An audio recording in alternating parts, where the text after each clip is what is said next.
I'm sitting here with Chuck Smith Jr., and the question on thousands of people's minds is, where have you been? I have been exploring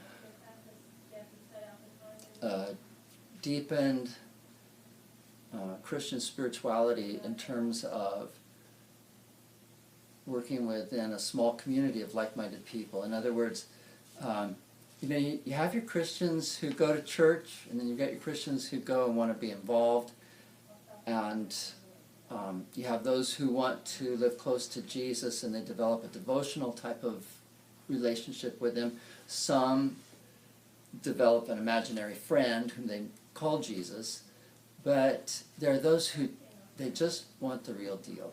They maybe have been around church for a long time. They may feel disenchanted or disfranchised, and they're looking for something more authentic. So, and this is what I want. I want the real deal. Whatever that means, and whatever it takes to get there. So I've been exploring prayer, especially dimensions of prayer in which the primary issue is not prayer that works, like getting what I want from God. Here's the formula. Here's how you get what you want from God. Pray like this. But rather, just the connection with God in prayer. As my cousin was saying not too long ago, it's in communication. It's not simply the message. It's the connection that occurs in the process of messaging each other. And especially with God, it's not just, what am I telling God? It's that I am in his presence. I am conscious of his being with me when I talk to him. I'm conscious of that connection that we have through Jesus.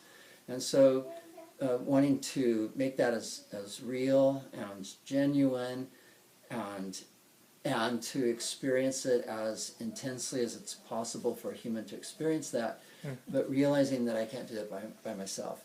And there's a community, a small community of people who want to grow in this direction, and so we're all doing this together. It's like we're all going camping, except we're not camping. This is the spiritual journey.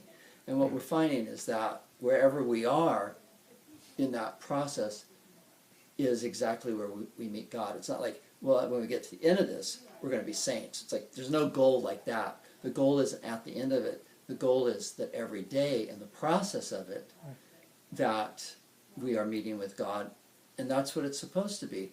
No one anticipates reaching perfection in this life, but what we do anticipate is progress, facing some of the hard things about ourselves, going through some of the hard things in life aware and surrendered to the will of God, accepting of what he wants to do, and discovering what it is that he's doing with us in the process.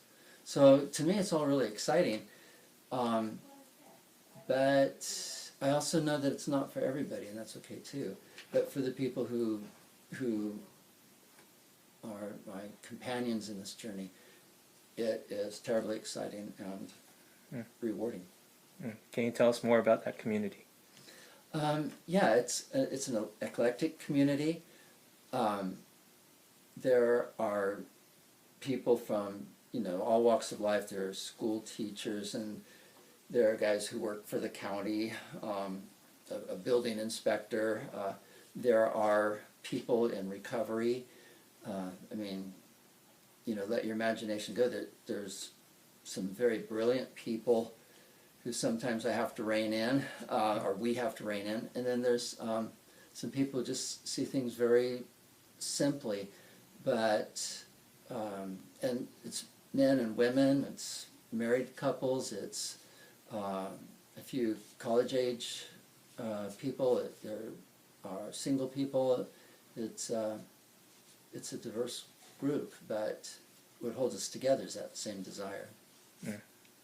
Is this something that people can visit? Oh yeah. Or learn more about? You bet. They can visit Reflection at the Fromm's home on Sunday mornings, or they can look at the blog site and see what we're doing and get more information there, our Facebook page, or there's a couple of other meetings that we have where they're more discussion and training type meetings. You know, they'd be welcome to visit that too.